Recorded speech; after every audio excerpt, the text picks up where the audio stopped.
Is it just me? Is it just me? Or has anybody else had that song stuck in your head for days, maybe weeks?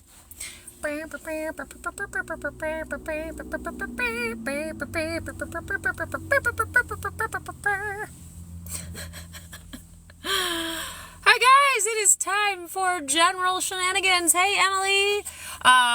We are continuing to read Illusions. Thanks, babe. Hey, Dreamy. We got to chapter 5, up to chapter 5 last time. If you missed the first couple of chapters, I do put the replays on YouTube at Move With Change, so you can always find the previous sessions. Last time I read, or the time before, last book, we read Jonathan Livingston Seagull. Now we've moved on to Illusions by Richard Bach. Both books are by Richard Bach. If you've never read Richard Bach, stick around.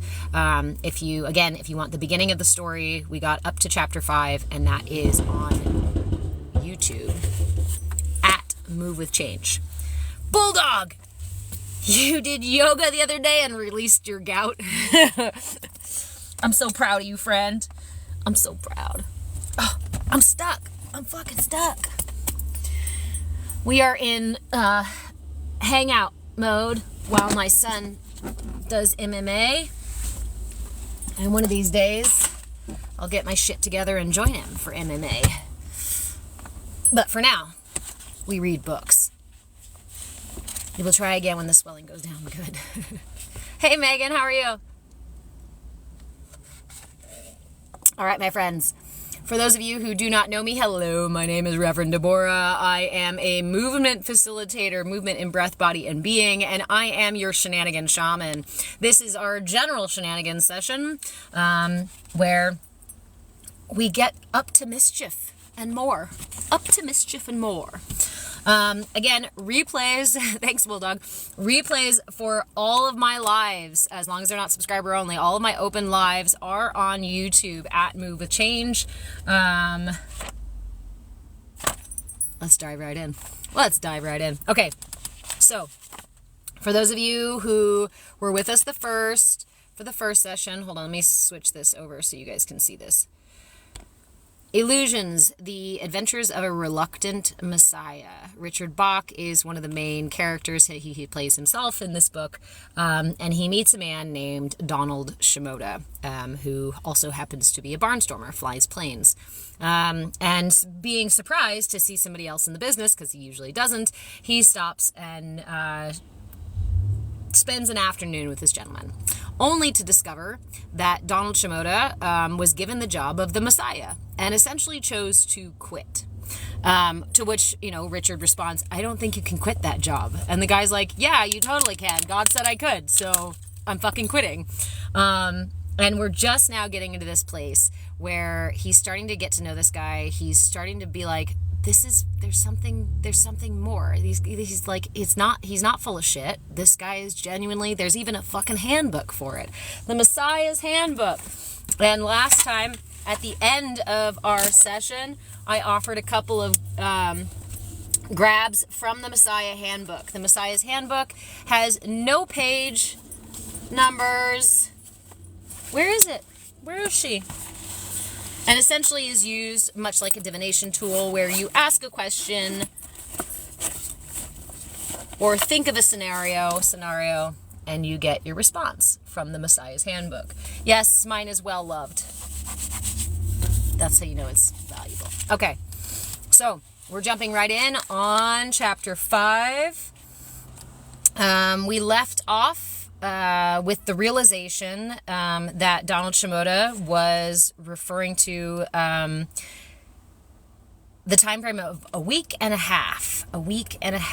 It should take Richard to learn everything he needs to learn. Hey, Santa Claus. You're far away from home if you're in Colorado Springs. Santa Claus. Okay. So, farmers in the Midwest need good land for their work to prosper. So do gypsy flyers. They have to be close to their customers.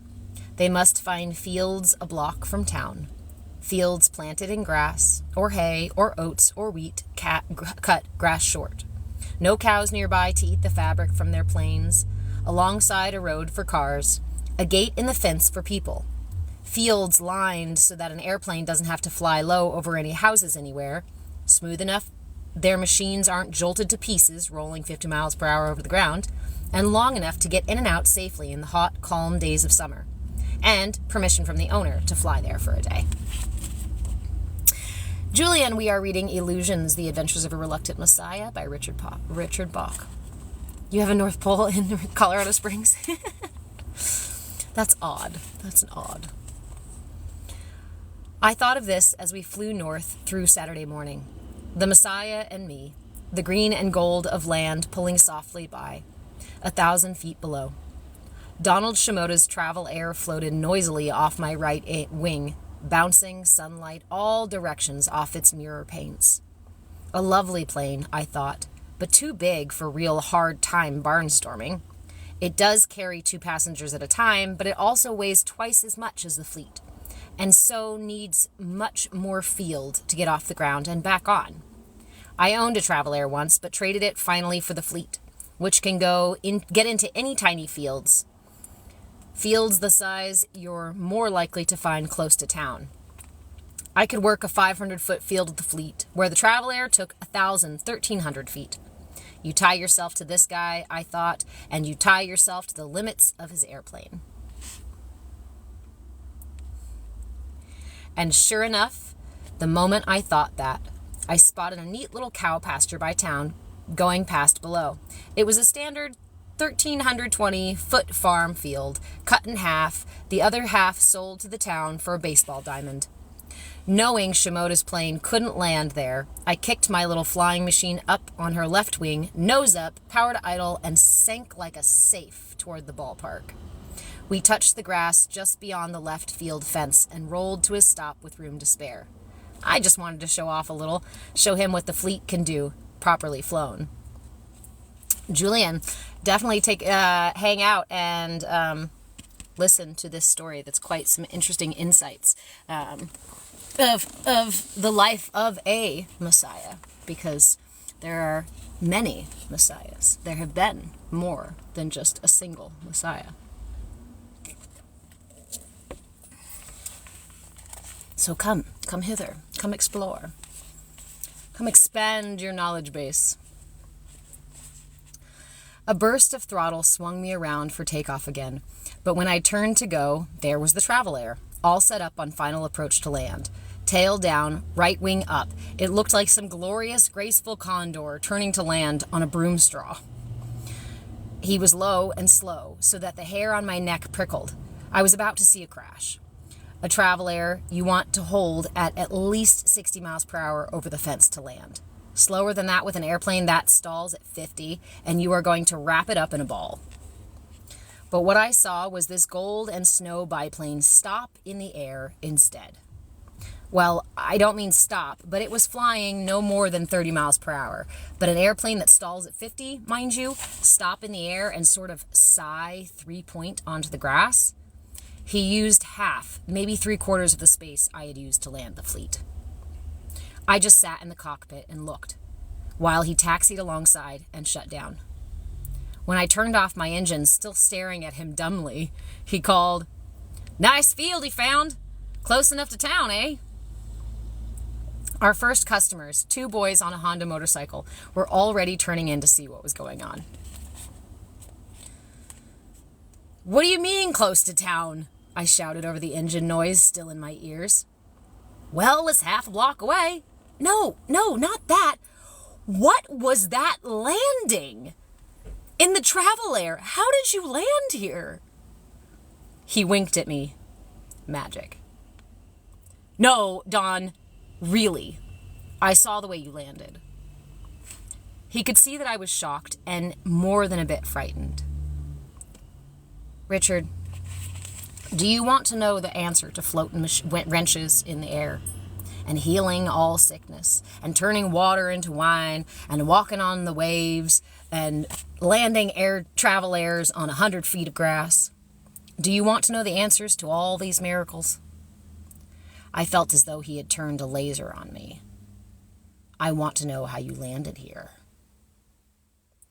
Listen, he called across the gulf between us. This world and everything in it, illusions, Richard. Every bit of it, illusions. Don't you understand that?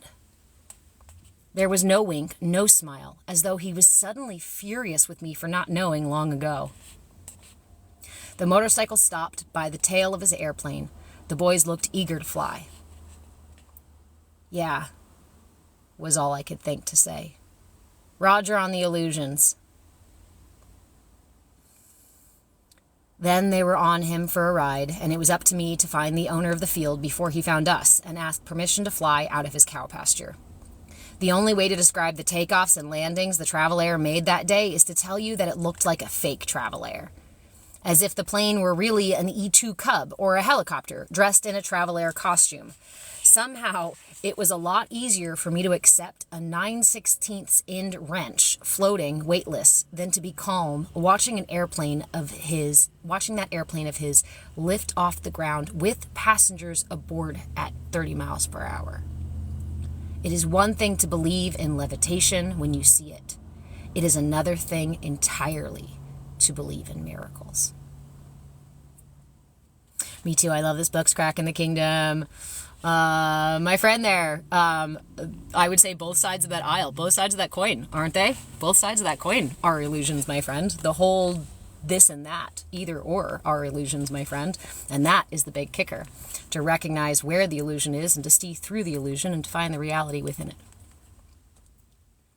I kept thinking about what he had said so fiercely. Illusions. Someone had said that before, when I was a kid. Learning magic. Magicians say that. They carefully tell us, look, this is not a miracle you are about to see. This is not really magic. What it is an effect. It is the illusion of magic. Hey, Bishop. When they pull a chandelier from a walnut, then they pull a chandelier from a walnut and change an elephant into a tennis racket. In a burst of insight, I pulled the Messiah's handbook from my pocket and opened it. 2 sentences stood alone on that page. There is no such thing as a problem without a gift for you in its hands. You seek problems because you need their gifts. There is no such thing as a problem without a gift for you in its hands. You seek problems because you need their gifts. I didn't quite know why, but reading that eased my confusions. I read it over until I knew it with my eyes closed. The name of the town was Troy, and the pasture there promised to be as good as the hayfield in Ferris had been. But in Ferris, I had felt a certain calm, and here was a tension in the air that I didn't like at all. The flying was once-in-a-lifetime adventure to our passengers, and for me, was routine, overshadowed by that strange uneasiness. My adventure was this character I was flying with, the impossible way he made his airplane go, and the odd things that he had said to explain it. The people of Troy were no more stunned by the miracle of the Travel Air's flight than I would have been at some town bell rung at noon that hadn't rung for 60 years. They didn't know that it was impossible for what was happening to happen.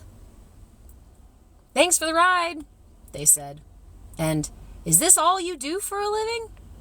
Don't you work somewhere?" And, "Why'd you pick a little place like Troy?" And, "Jerry, your farm's no bigger than a shoebox." We had a busy afternoon. There were lots of people coming out to fly, and we were going to make a lot of money.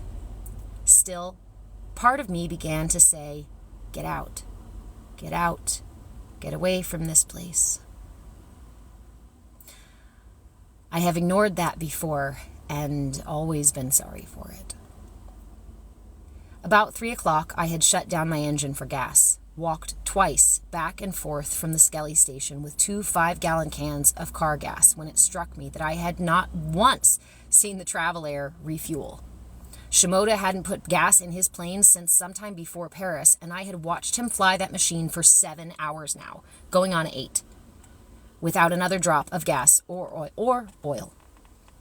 And though I knew that he was a good man and wouldn't hurt me, I was frightened again.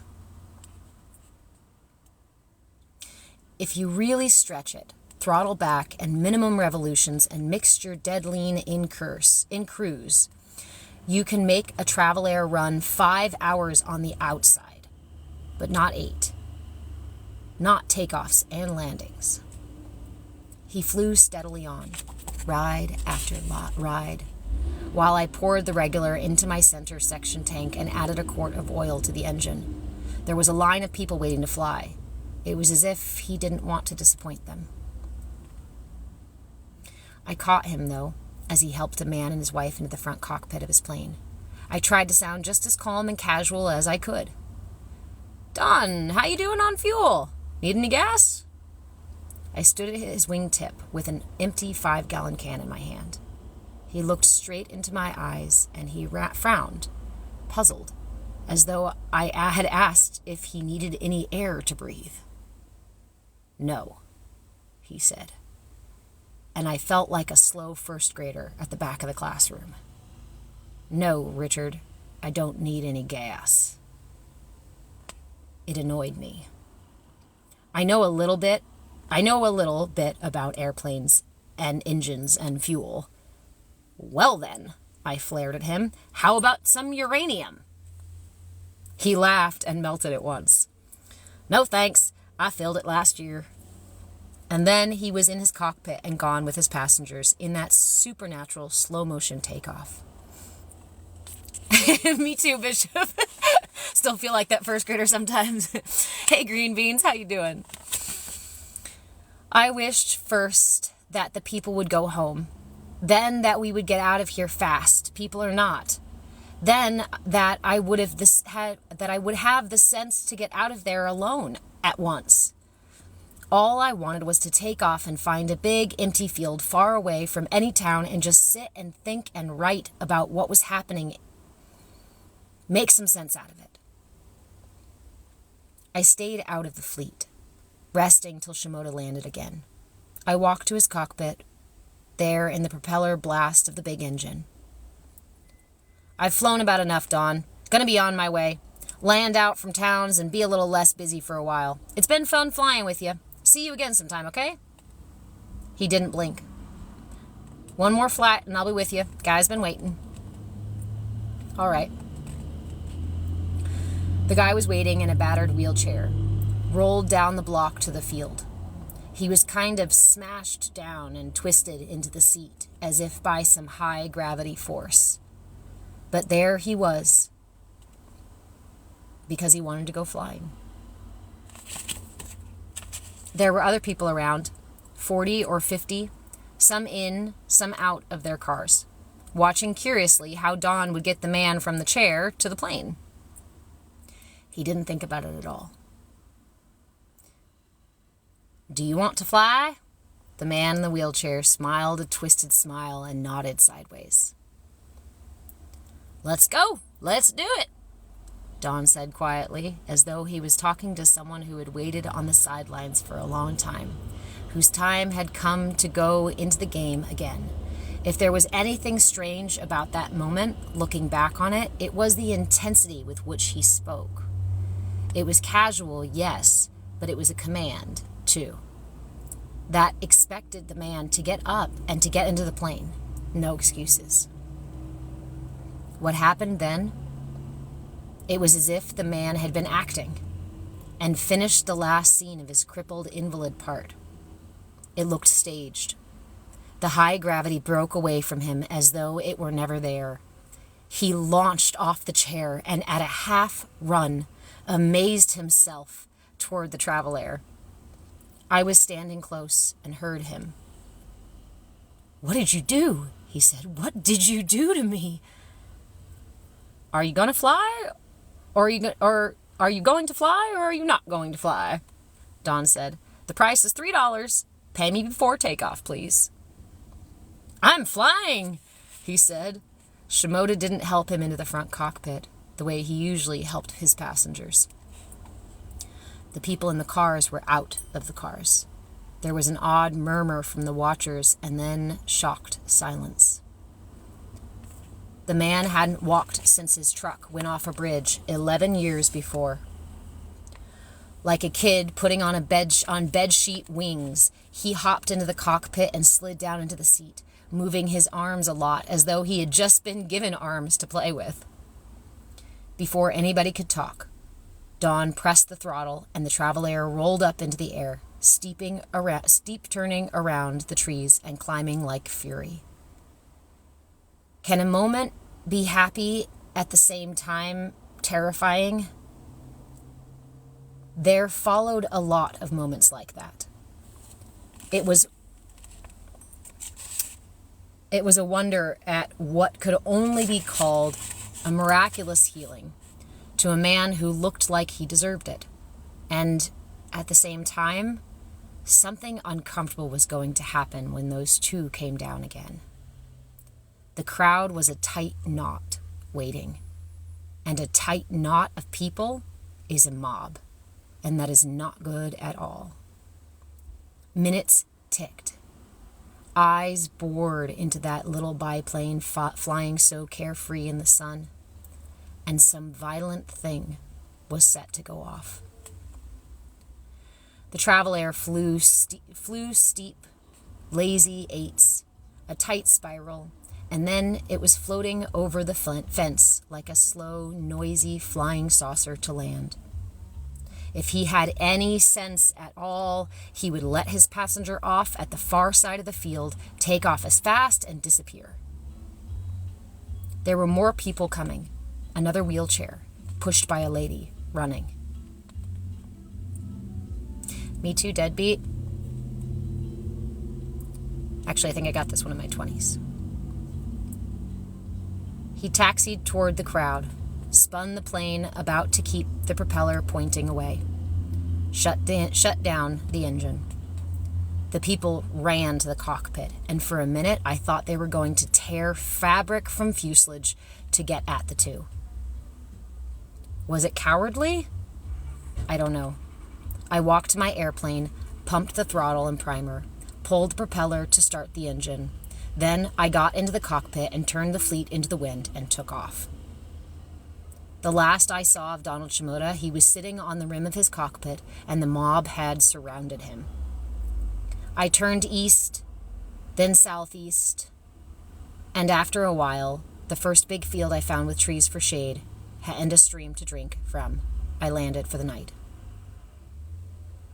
It was a long way from any town.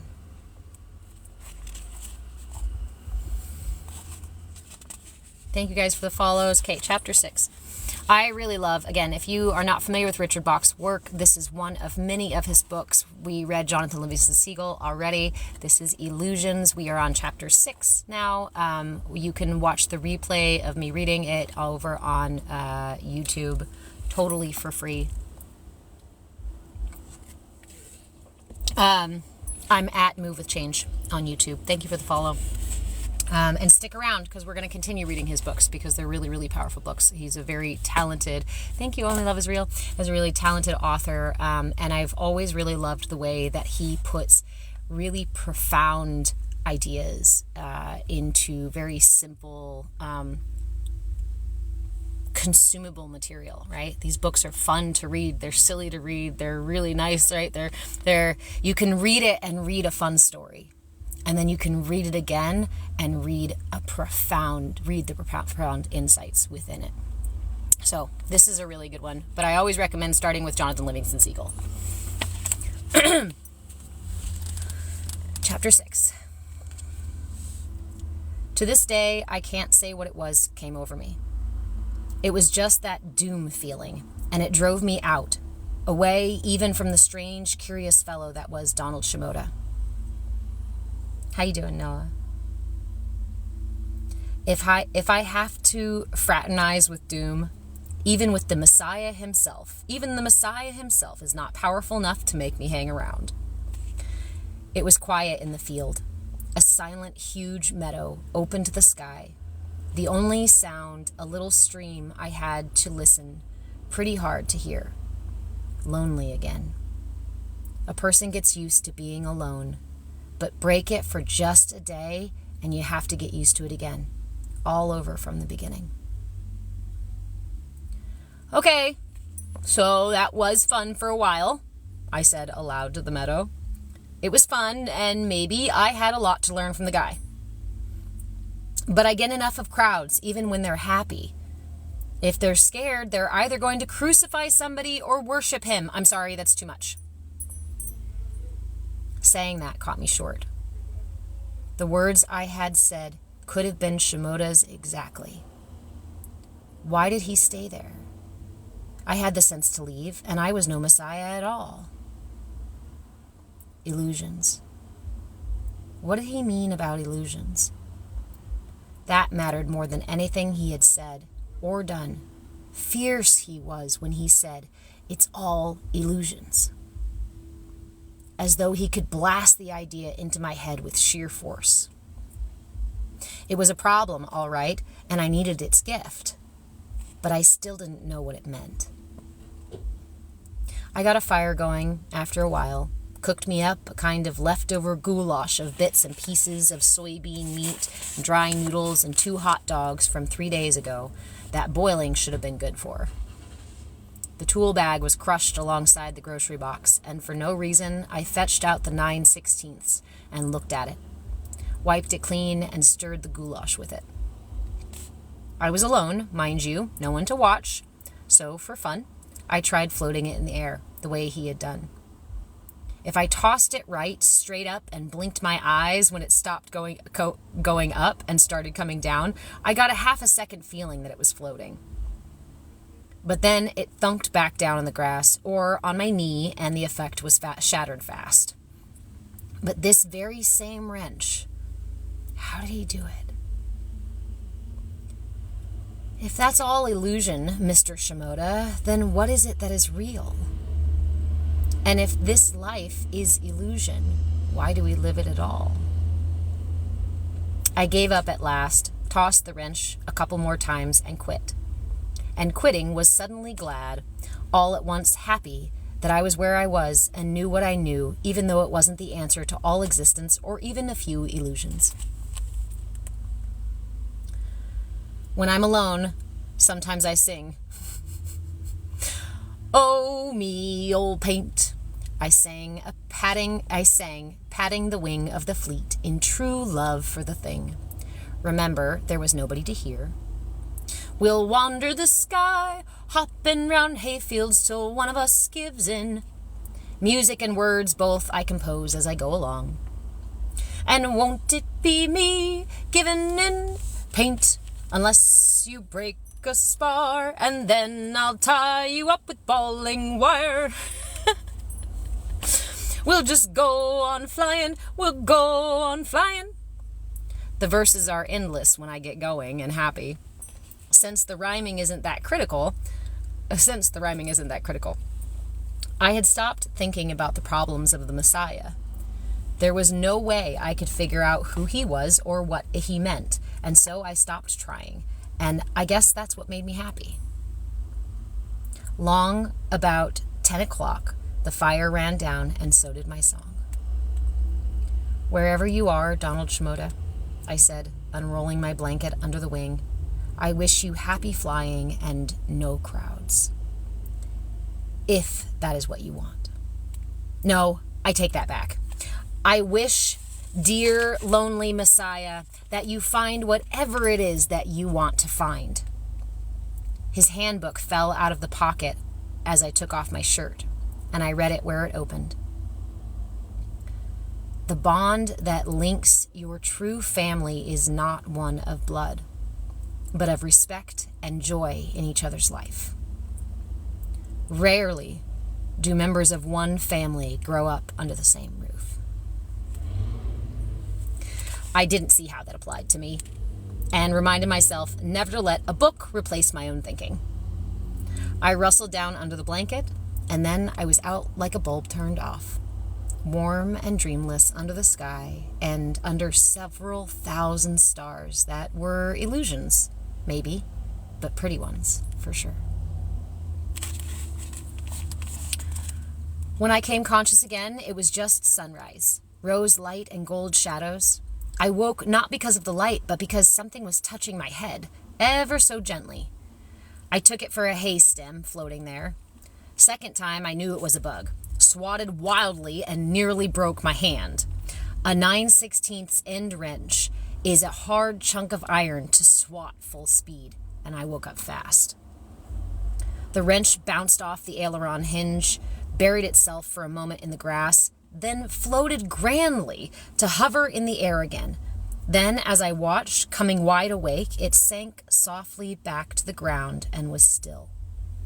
By the time I thought to pick it up, it was the same old 9/16 I knew and loved, just as heady, just as eager to get all those pesky nuts and bolts. Well, hell. Thanks, friend. Thanks for hanging out.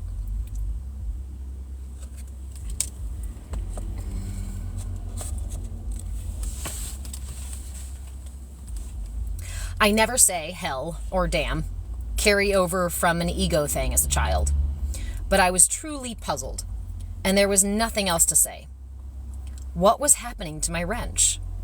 Donald Shimoda was 60 miles at least over some horizon from here.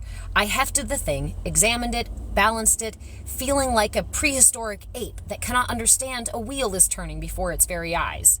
There had to be some simple reason. I gave up at last, annoyed, put it in the tool bag, and lit the fire for my pan bread.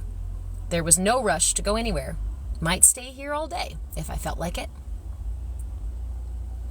The bread had risen well in the pan and was just ready to be turned when I heard a sound in the sky to the west.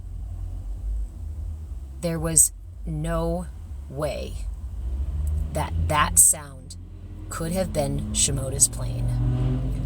No way anybody could have tracked me to this one field out of millions of Midwest fields. But I knew that it was him and started whistling, watching the bread and the sky and trying to think of something very calm to say when he landed. It was the travel air, all right. Flew in low over the fleet, pulled steep up in a show-off turn, slipped down through the air, and landed 60 miles per hour, the speed a travel air ought to land. He pulled alongside and shut down his engine. I didn't say anything. Waved, but didn't say a word. I did stop whistling. He got out of the cockpit and walked to the fire. "Hi, Richard." "You're late," I said. Almost burned the pan bread. "Sorry."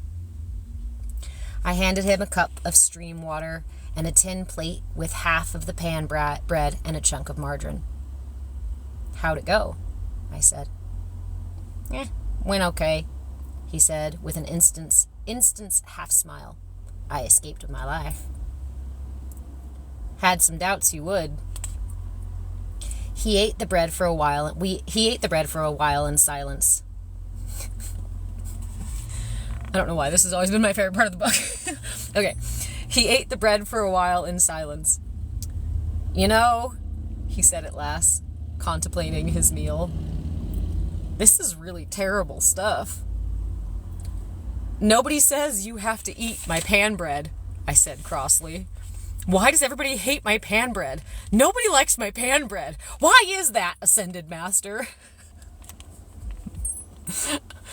"Well," he grinned, "and I'm speaking as God now. I'd say that you believe that it's good, and that therefore it does taste good to you. Try it without deeply believing what you believe, and it's sort of like a fire after a flood in a flour mill, don't you think? You meant to put the grass in, I guess." Sorry, fell in off my sleeve somehow. "But don't you think the basic bread itself, not the grass or the little charred part there, the basic pan bread, don't you think Terrible, he said, handing me back all but a bite of what I had handed him. I'd rather starve. Still have the peaches? In the box. How had he found me in this field? A 28-foot wingspan in 10,000 miles of prairie farmland is not an easy target looking into the sun, especially. But I vowed not to ask. If he wanted to tell me, he would tell me. How did you find me? I said. I could have landed anywhere. He had opened the peach can and was eating peaches with a knife. Not an easy trick. Like attracts like, he muttered, missing a peach slice. Oh, cosmic law. Oh. I finished my bread and then scraped the pan with sand from the stream. That sure is good bread. Do you mind explaining to me how it is that I am like your esteemed self? Or did by like you mean the airplanes are alike, sort of? We miracle workers got to stick together, he said. The sentence was both kind and horrifying the way he said it. Don, referring to your last comment, perhaps you'd like to tell me what you had in mind, we miracle workers? From the position of the 9/16 on the tool bag, I'd say you were running the old levitate the end wrench trick this morning. Tell me if I'm wrong. I wasn't running anything. I woke up, and the thing woke me up by itself. Oh, by itself. He was laughing at me. Yes, by itself. Your understanding of your miracle working, Richard, is as thorough as your understanding of bread baking. I didn't reply to that. Just eased myself down on my bedroll and was quiet as could be. If he had something to say, he could say it in his own good time.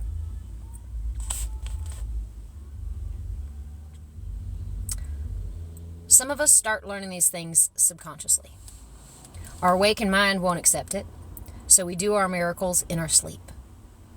He watched the sky and the first clouds of the day. Don't be impatient, Richard. We're all on our way to learning more. It will come to you a little faster now, and you'll be a wise old spiritual maestro before you know it. Scotty, I'm glad. Stick around. I'll keep coming back on and keep reading. I got replays on YouTube, also at Move With Change. Hey, Otter.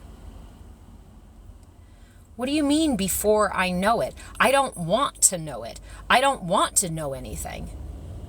You don't want to know anything? Well, I want to know why the world is and what it is and why I live here and where I'm going next. I want to know that. How to fly without an airplane, if I had a wish. Sorry. Sorry what? Doesn't work that way.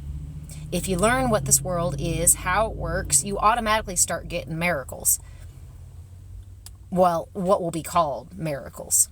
But of course, nothing is miraculous. Learn what the magician knows, and it's not magic anymore. He looked away from the sky. You're like everybody else. You already know this stuff. You're just not aware that you know it yet. I don't recall, I said. I don't recall your asking me whether I want to learn this thing. Whatever it is that has brought you crowds and misery all your life seems to have slipped my mind. Soon as I said the words, I knew he was going to say, I'd remember later, and that he'd be right. He stretched out in the grass, the last of the flour in its bag for a pillow. Look, you don't worry about the crowds. They can't touch you unless you want them to. You're magic, remember? Poof, you're invisible and walk through doors. Crowd got to you at Troy, didn't it? Did I say I didn't want them to? I allowed that. I liked it. There's a little ham in all of us, or we'd never make it as masters. There's a little ham in all of us. I'm going to go back and phone home Jesus. Jesus, did you enjoy the limelight just a little bit? Yeah? Okay. But, bruh.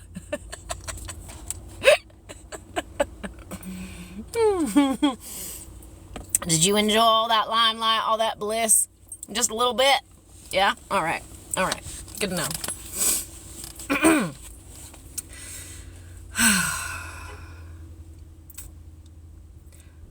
But didn't you quit? Didn't I read, the way things were going, I was turning into the one and only full-time Messiah. And that job I quit cold. But I can't unlearn what I've spent lifetimes coming to know, can I?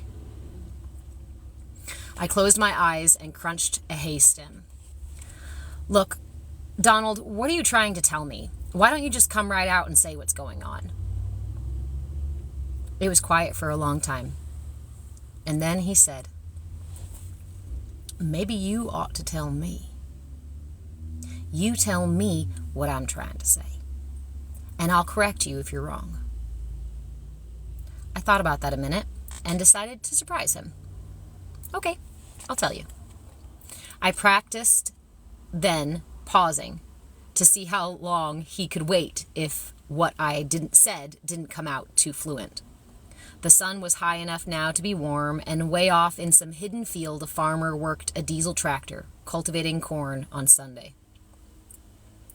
Okay, I'll tell you. First of all, it was no coincidence when I first saw you landed down in the field at Ferris, right? At Ferris, right? He was quiet as the hay. He was as quiet as the hay growing. And second of all, you and I have some kind of mystical agreement, which apparently I've forgotten and you haven't. Only a soft wind blowing and the distant tractor sound wafting back and forth with it. There was part of me listening that didn't think what I said was fiction. I was making up a true story. I'm going to say that we met 3,000 or 4,000 years ago, give or take a day. We like the same kind of adventures. We probably hate the same sort of destroyers, learn with about as much fun, about as fast as each other. You've got a better memory. Our meeting again is what you meant by like attracts like that you said. I picked a new hay stem. How am I doing? For a while, I thought it was going to be a long haul, he said. It is going to be a long haul, but I think there's a slim outside chance that you might make it this time. Keep talking. For another thing, I don't have to keep talking because you already know what things people know. But if I didn't say these things, you wouldn't know what I think that I know, and without that, I can't learn any of the things I want to learn. I put down my hay stem. What's in it for you, Don? Why do you bother with people like me? Whenever somebody is as advanced as you, he gets all these miracle powers as byproducts. You don't need me. You don't need anything at all from this world. I turned my head and looked at him. His eyes were closed. Like gas in the travel air, he said. Right, I said. So all there is left in the world is boredom. There are no adventures when you know that you can't be troubled by anything on this earth. Your only problem is that you don't have any problems. That, I thought, was a terrific piece of talking. You missed there, he said. Tell me why I quit my job. Do you know why I quit the Messiah job? Crowds, you said.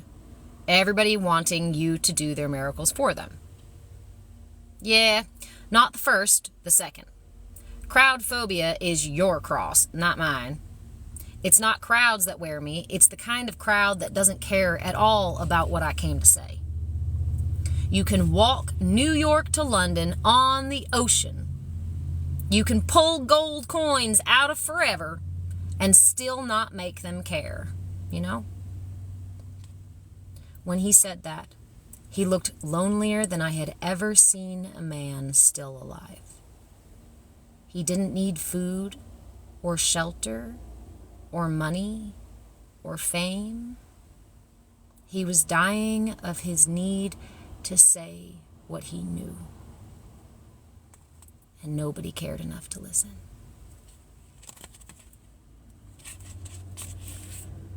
I frowned at him so as not to cry. Well, you asked for it, I said. If your happiness depends on what somebody else does, I guess you do have a problem. He jerked his head up and his eyes blazed as though I had hit him with the wrench. I thought all at once that I would not be wise to get this guy mad at me. A man fries quick, struck by lightning. Then he smiled that half-second smile. You know what, Richard? He said slowly. You are right. He was quiet again, tranced, almost, by what I had said. Not noticing, I went on talking to him for hours about how we had met and what there was to learn, all these ideas firing through my head like morning comets and daylight meteors. He lay very still in the grass, not moving, not saying a word. By noon, I finished my version of the universe and all things that dwelled therein. And I feel like I've barely begun, Dawn. There's so much to say. How do I know all of this? How come is that? He didn't answer. If you expect me to answer my own question, I confess that I do not know. Why can I say all these things now when I never even tried before? What has happened to me? No answer. Dawn, it's okay for you to talk now. Please? He didn't say a word. I had explained the panorama of life to him and my Messiah as though he had learned all he needed in that one chance word about his happiness, had fallen fast asleep.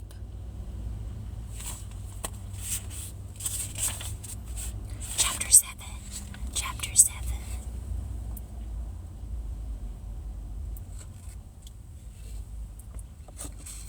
Chapter 7, and then we'll dive into the Messiah's Handbook. So stick around if you want a reading out of the Messiah's Handbook. Okay. Chapter 7. Wednesday morning. It's 6 o'clock. I'm not awake.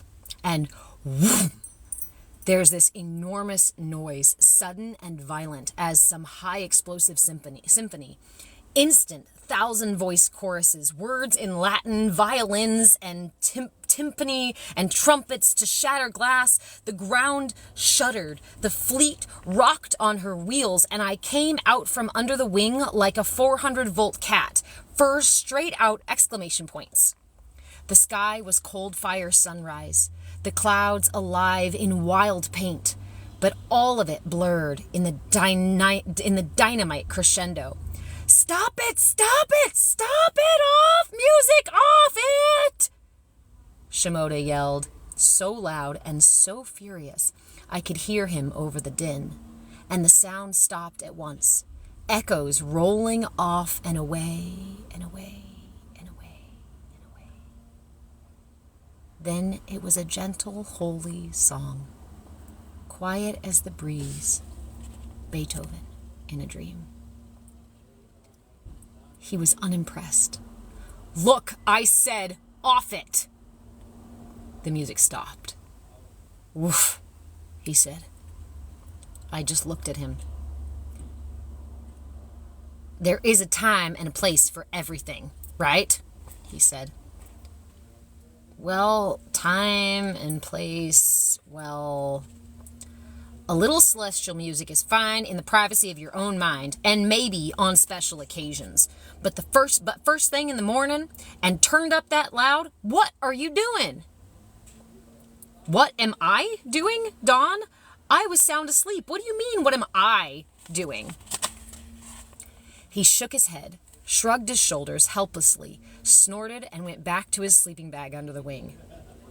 The handbook was upside down in the grass where it had fallen. I turned it over carefully and read. Argue for your limitations, and sure enough, they're yours. There was a lot I didn't understand about messiahs. Chapter 8. We finished the day in Hammond, Wisconsin, flying a few Monday passengers. Then we walked to town for dinner and started back. Dawn, I will grant you that this life can be interesting or dull or whatever we choose to make it. But even in my most brilliant times, I have never been able to figure out why we're here in the first place. Tell me something about that. Me too, Otter. That's one of my faves. We passed the hardware store, closed, and the movie theater, open, Butch Cassidy and the Sundance Kid. And instead of answering, he stopped, turned back on the sidewalk. You have money? Oh, you have money, don't you? Lots. What's the matter? Let's see the show, he said. You buy? I don't know, Dawn. You go ahead. I'll get back to the airplanes. Don't like to leave him alone too long. What was suddenly important about a motion picture?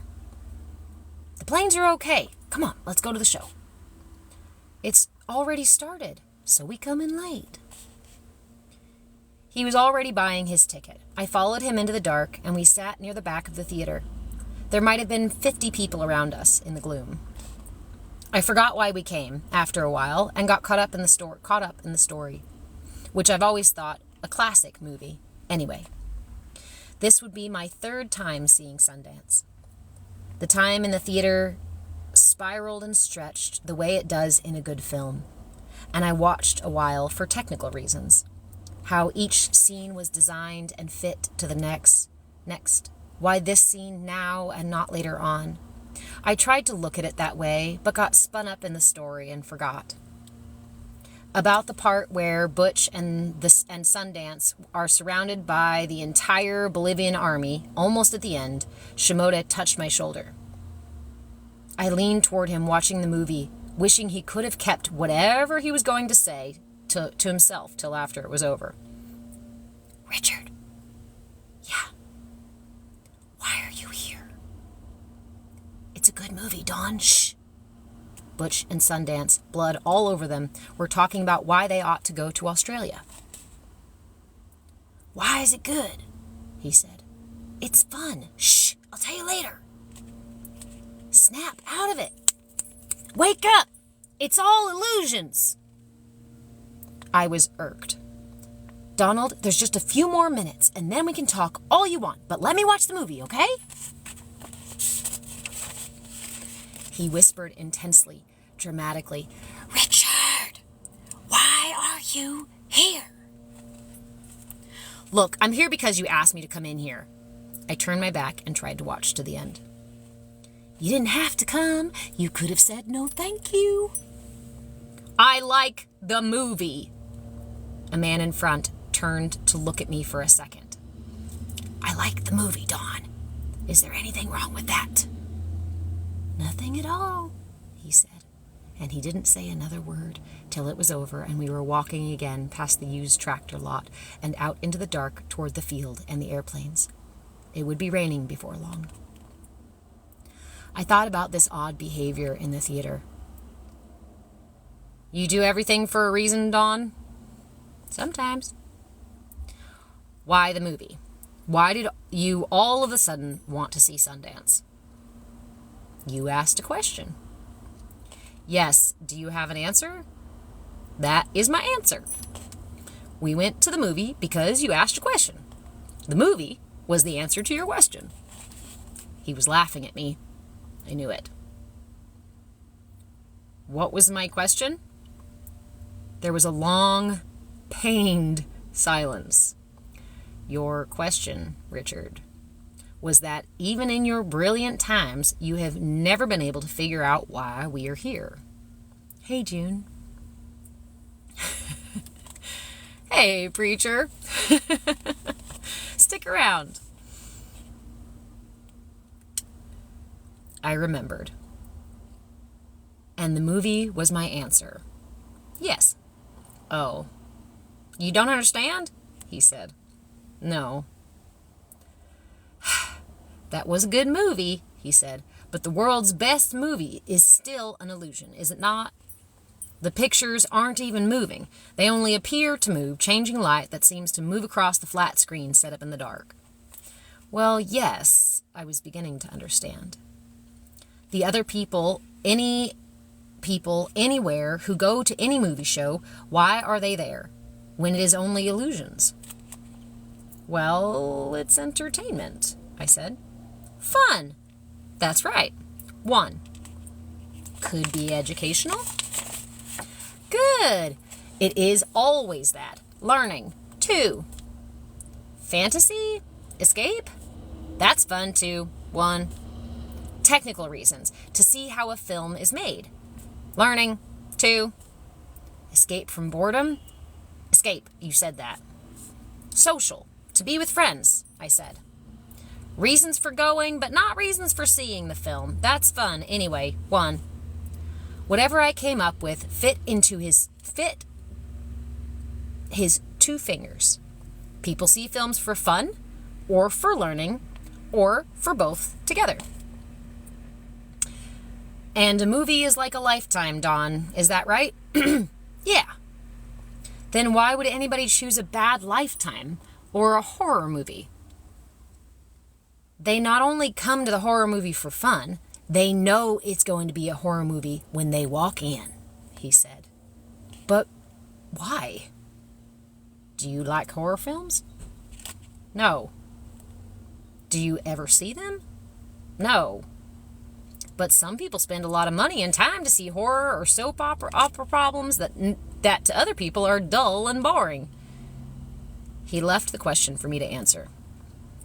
Yes. You don't have to see their films, and they don't have to see yours. That is called freedom. But why would anybody want to be horrified or bored? Because they think they deserve it for horrifying someone else, or they like the excitement of horrification, or that boring is the way they think films have to be. Can you believe that lots of people, for reasons that are very sound to them, enjoy believing that they are helpless in their own films? No, you can't. No, I can't, I said.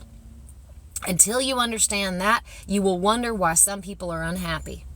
They are unhappy because they have chosen to be unhappy. And Richard, that is all right. We are game-playing, fun-having creatures. We are the otters of the universe. We cannot die. We cannot hurt ourselves any more than illusions on the screen can be hurt. But we can believe we're hurt in whatever agonizing detail we want. We can believe we're victims, killed and killing, shuddered around by good luck and bad. Many lifetimes? I asked. How many movies have you seen? Oh. Films about living on this planet, about living on other planets, anything that's got space and time is all movie and all illusion, he said. But for a while, we can learn a huge amount and have a lot of fun with our illusions, can we not? Hey, Byron. How far do you take this movie thing, Dawn? How far do you want? You saw the film tonight partly because I wanted to see it. Lots of people choose lifetimes because they enjoy doing things together. The actors in the film tonight have played together in other films, before or after, depends on which film you've seen first. Or you can see them at the same time on different screens. We buy tickets to these films, paying admission by agreeing to believe in the reality of space and the reality of time. Neither one is true, but anyone who doesn't want to pay that price cannot appear on this planet or in any space-time system at all. Are there some people who don't have any lifetimes in space-time? Are there some people who never go to the movies? I see. They get their learning in different ways? Right you are, he said, pleased with me. Space-time is a fairly primitive school, but a lot of people stay with the illusion even if it is boring, and they don't want the lights turned on early. Who writes these movies, Dawn? Isn't it strange how much we know if only we ask ourselves instead of somebody else? Who writes these movies, Richard? You did just order this book? Yay! Good. Give a preview. We do, I said. Who acts?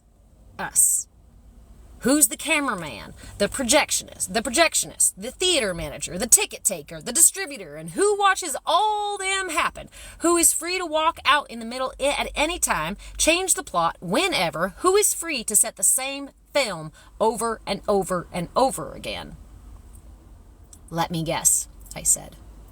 Anybody who wants to? Is that enough freedom for you? He said. And is that why movies are so popular? That we instinctively know there are a parallel of our own lifetimes? Maybe so, maybe not. Doesn't matter much, does it? What's the projector? Mind, I said. No, imagination. It's our imagination, no matter what you say. What's the film? He asks. Got me.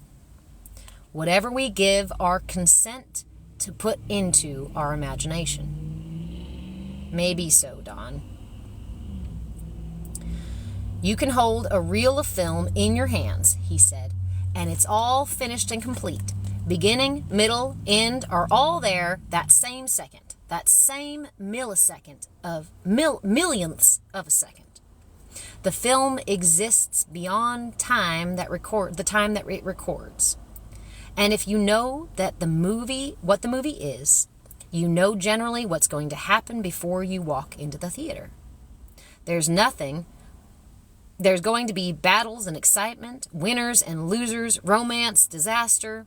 You know that's all going to be there. But in order to get caught up and swept away in it, in order to enjoy it to its most, you have to put in a projector and let it go through the lens minute by minute. Any illusion requires space-time to be experienced. So, you pay your nickel, and you get your ticket, and you settle down, and you forget what's going on outside the theater, and the movie begins for you. And nobody's really hurt? That's just tomato sauce blood. No, that's blood, all right, he said. But it might as well be tomato sauce for the effect it has on our real life. And reality? Reality is divinely indifferent, Richard. A mother doesn't care what part her child plays in his games. One day, bad guy, next day, good guy. The is doesn't even know about our illusions and games. It only knows itself, and us in the likeness, perfect and finished. I'm not sure I want to be perfect and finished. Talk about boredom. Look at the sky, he said. And it was such a quick subject change that I looked at the sky. There was some broken Sirius way up high, the first bit of moonlight silvering the edges. Pretty sky, I said. Is it a perfect sky? Well, it's always a perfect sky, Dawn. Are you telling me that even though it's changing... Oh, hold on a second. I got a kiddo. My kid's coming back in. Okay. Let me finish this chapter, okay, baby? Okay. Thanks. Okay. Are you telling me that even though it's changing every second, the sky is always a perfect sky? Gee, I'm smart. Yes. And the sea is always a perfect sea, and it's always changing too, he said. If perfection is stagnation, then heaven is a swamp. Hey, Tony. And the is ain't hardly no swamp cookie. Isn't hardly no swamp cookie, I corrected, absently. Perfect and all the time changing. Yeah, I'll buy that. You bought it a long time ago, if you insist on time. I turned to him as we walked. Doesn't it get boring for you, Dawn? Staying on just this one dimension? Oh, am I staying on just this one dimension, he said. Are you? Why is it that everything I say is wrong? Is everything you say wrong? He said. I think I'm in the wrong business. You think maybe real estate? He said. Real estate or insurance? There's a future in real estate if you want one. Okay, I'm sorry, I said. I don't want a future or a past. I just as soon as become a nice old master of the world of illusion. Looks like maybe in another week? Well, Richard, I hope not that long. I looked at him carefully, but he wasn't smiling.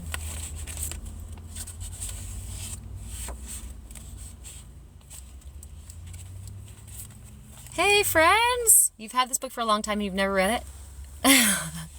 Yeah, okay, so we are stopping here on chapter 9. I will post the replay to YouTube. Remember, my channel is YouTube, at Move With Change on YouTube. We started the beginning of the first four chapters on Tuesday. That's already posted. We got up to chapter 9 today. I will post that this evening. And then today's Thursday, right? So are you doing MMA tomorrow? No, today's MMA. Tomorrow's boxing. So we'll probably read another couple chapters tomorrow, too.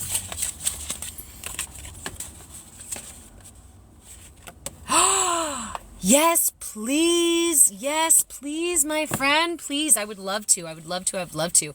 I have been looking for some more things to read anyway on lives. I have some really cool announcements and workshops and stuff coming out, some schedule changes and things like that, that I'm really excited to let you guys know about, and I promise I will here really soon. Definitely, please send it to me. I would love to see that, babe. Thank you. You're very welcome, Noah.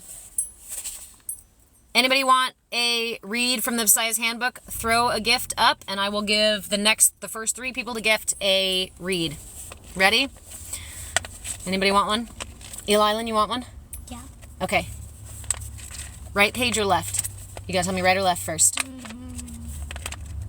Got it. Right. Right side? Yeah.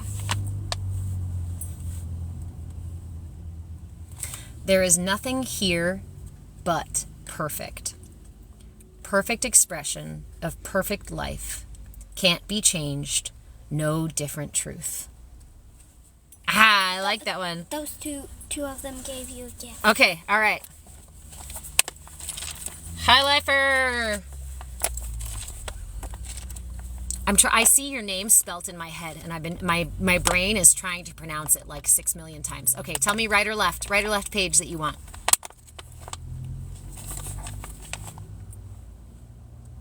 Or I can just read both of them for you.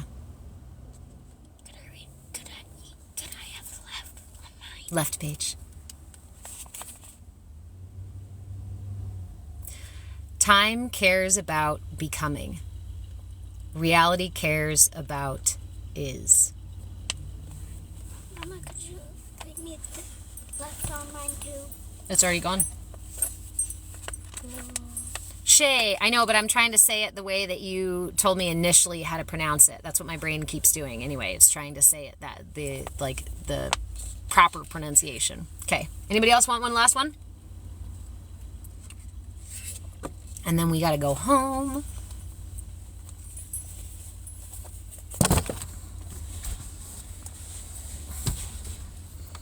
Hard to chat it. Yeah. Yeah.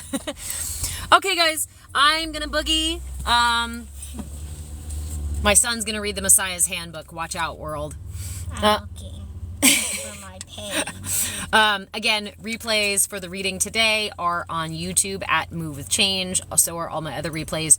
Tomorrow morning is Friday morning, so join me for tiny yoga class if you would like to explore the infinite cosmic power in the itty-bitty living space of your body. That's not the same one. Yes, thank you guys so much. You too, Otter. Nice to meet you. I will be back on for another couple chapters tomorrow night, but join me tomorrow morning at 10 a.m. Pacific time for Tiny Yoga. I go live here on TikTok and on YouTube. I will be posting some schedule changes here really soon, guys. You are very welcome. June, we need to get together soon. I'm sorry, sis, for not messaging you, but we need to go walk by the river. The river is like super, super, super big right now. All the rain. Okay, guys. I love you so much. Have a great rest of your Thursday. Anytime, man. Of course.